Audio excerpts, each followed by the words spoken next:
How to connect a Bluetooth speaker to your iPhone.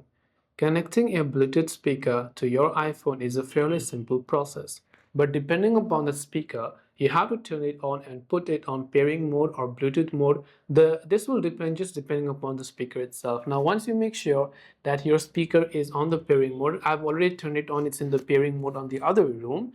What I'm going to do is I'm going to swipe down my control panel settings and just long press the Bluetooth toggle right there and go to Bluetooth settings.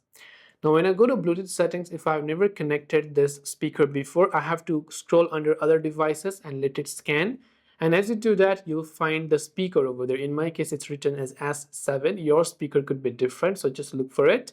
And then just tap on it, and then when you tap on it, it will just successfully connect to that particular speaker if that speaker is still enabled. And you can see it says connected. Now if you want to basically go ahead and remove that connection, you can tap on that speaker. You can either disconnect it or you can go ahead and then forget it.